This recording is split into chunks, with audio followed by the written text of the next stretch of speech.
चौथी बात, परमेश्वर आपको चंगाई देने वाला है। चंगाई, हर एक प्रकार के बीमारियों के ऊपर चंगाई देने वाला है, हर एक प्रकार। जब हम चंगाई के विषय में बातचीत करते हैं, आपने शायद सुना होगा,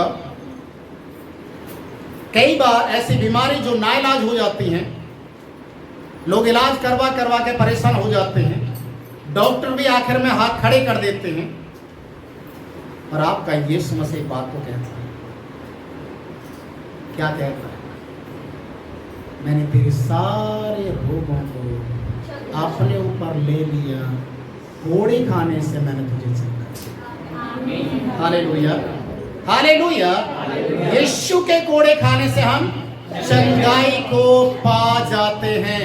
प्रियो, जो डॉक्टर के पास इलाज नहीं है, जिनके पास इन चीजों का समाधान नहीं है, पर वो जब यीशु में आते हैं, यीशु में विश्वास करते हैं, तो यहाँ पर उनके लिए एक आशा, एक उम्मीद दिखाई देने लग जाती है। हालेलुया। इसलिए परमेश्वर का वचन कहता है कि एक आत्मिक चंगाई प्रभु यीशु मसीह देता है। आत्मिक चंगाई, शारीरिक चंगाई तो मिलती ही मिलती है। आपने शायद प्रभु यीशु मसीह के सुसमाचार में देखा होगा, यूहन्ना उसका 5वां अध्याय पढ़ेंगे तो वहां पर 38 साल से एक व्यक्ति बीमारी के बिस्तर पर पड़ा हुआ है, बैतसैदा कुंड के पास इंतजार कर रहा है कोई आए उसको मदद करे, उस कुंड के अंदर उतारे और वो चंगाई को पा जाए। इंतजार करते करते कितना समय हो गया? 38 साल। यीशु मसीह उसके पास आकर क्या बोला? क्या तो चंगा होना चाहता है? उसने बोला, प्रभु कोई भी नहीं मेरे पास। पानी जब हिलता है तो कोई ना कोई चला जाता और मैं यहाँ पड़ा रह जाता हूँ। ये उस फिल्म के गाने की तरह एक डायलॉग, लोग आते हैं लोग चले जाते, हम यहीं पर पड़े रह जाते हैं, कोई है ही नहीं। यीशु ने कहा, तू चंगा होना चाहता है, चल अपनी खाट उठा। क्या हो गया वहां पर? उसको चंगाई मिल गया। वो अपनी पूरी चारपाई को उठाकर सर के ऊपर चलने लग गया। लोग देखने वाले देखने लगे, ना पानी हिला, ना स्वर्गदूत आया, ना कुछ हुआ। इसको क्या हो गया? अब मेरे विचार से सारे लोग उस घाट उठाकर चलने वाले के पीछे पीछे चल रहे होंगे, अरे भाई हमें बता तो सही, कहां से चंगाई मिल गई? हम तो उस पानी की ओर देख रहे थे, उस कुंड की ओर देख रहे थे, अभी तो ना हिलने का टाइम है ना डुलने का टाइम है, तुझे चंगाई कहां से मिल गई? बोल रहा होगा, हो जा रहा है जो सफेद कपड़ा पहने लंबी दाढ़ी वाला, यीशु बाबा मेरे ऊपर भी दया कर दे, है? उसने मुझे ऐसा दिया। एक बार 4 लोग एक झोले के बीमार व्यक्ति को उठाकर लेकर आ रहे, मुर्दे के समान।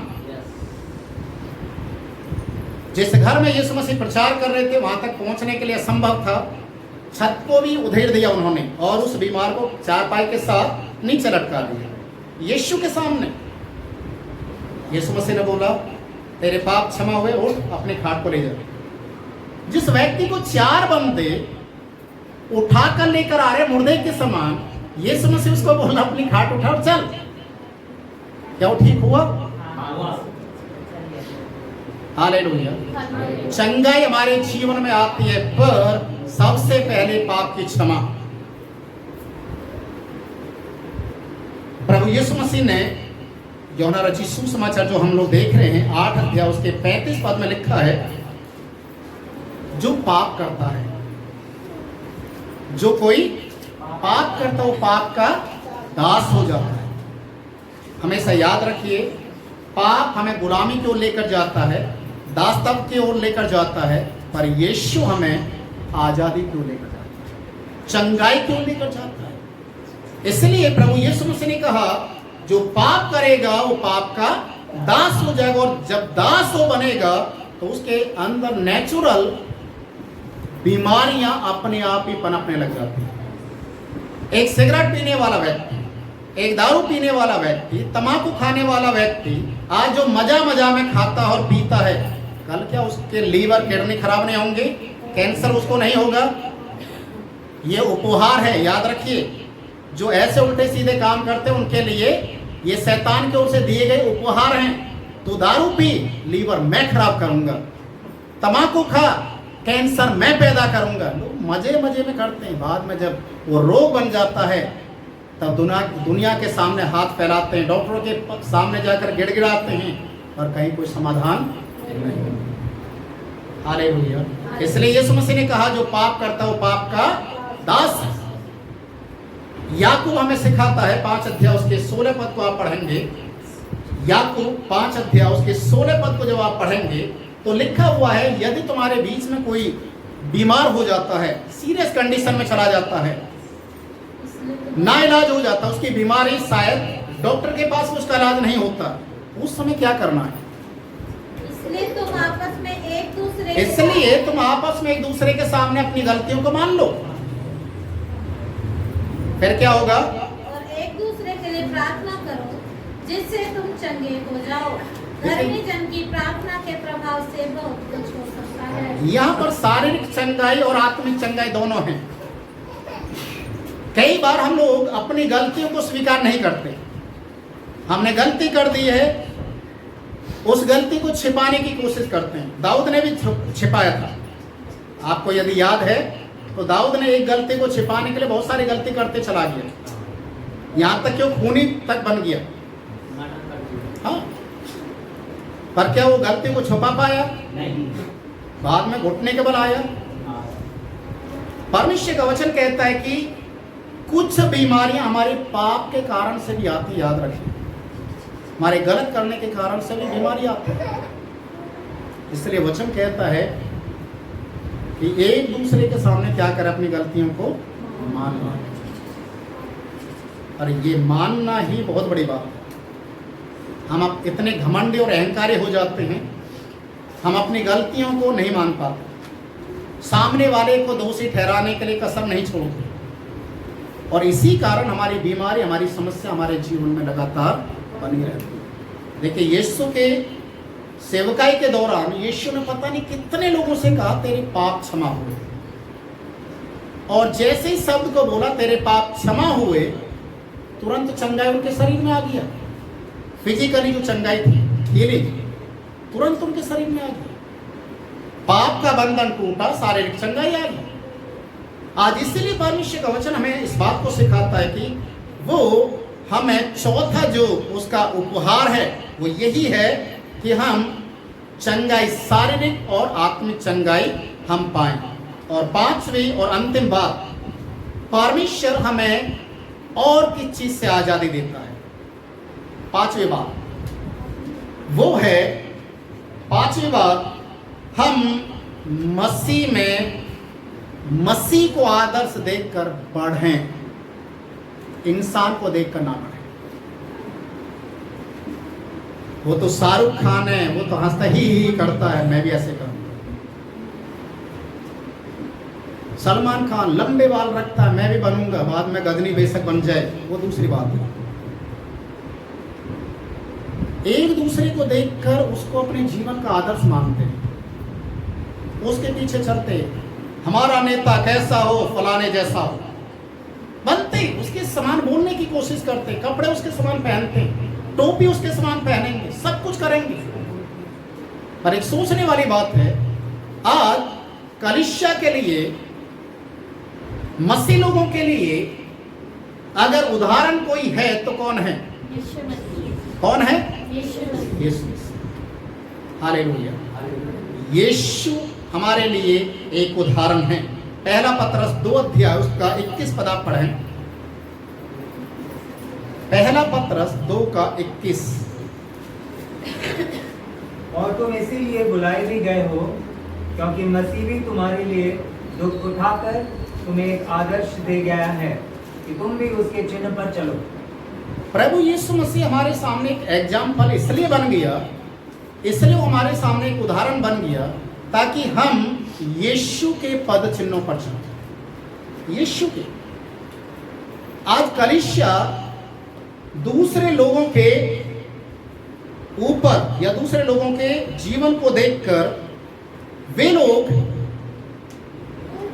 उनके जैसा बनने की कोशिश करते हैं और कोशिश करते हैं कि मेरे जीवन के अंदर चंगाई, मेरे जीवन के अंदर उसकी छवि दिखाई देगी तो मैं उसके समान दिखाई दूंगा, लोग मुझे उसके नाम से संबोधित करेंगे। छोड़ दीजिए इन बातों। कोई कोई सोचता है कि मैं उस पादरी के तरह मैं प्रचार करूंगा, उस जो वर्शिप करने वाला उसके समान गिटार लेकर ऐसे उछल उछल कर मैं करूंगा। छोड़ दीजिए। आज उछल रहा है, क्या पता घर में जाकर वो पीकर भी उछल रहा हो सकता है या नहीं। आप अपने जीवन के अंदर आदर्श यीशु को बनाएं, इस इंसान को ना बनाएं। अगर इंसान को आप अपने आदर्श को बनाते हैं, आज नहीं तो कल आप ठोकर खाएंगे, आप गिर जाएंगे। पौलुस कहता है तुम मेरी सी चाल चलो। क्या कहता है? तुम मेरी सी चाल चलो क्योंकि मैं मसीह की चाल चलूं। वो यीशु को अपने जीवन में बसा लिया, यीशु के जख्मों को शरीर में लेकर महसूस करता है। वो कहता मेरे लिए जीवित रहना मसीह और मेरे लिए मर जाना लाभ है। मैं हर एक अपने फायदे वाली चीजों को कूड़ा समझता हूं। जिसके लिए मुझे बुलाया गया, चुना गया, मैं उस निशाने की ओर दौड़े चला गया। प्रियो, आज क्या हम प्रभु यीशु मसीह को उस तरीके से अपने जीवन के अंदर आदर्श मान चुके हैं? अगर हम यीशु का आदर्श नहीं माने हैं तो आज हम निर्णय लें।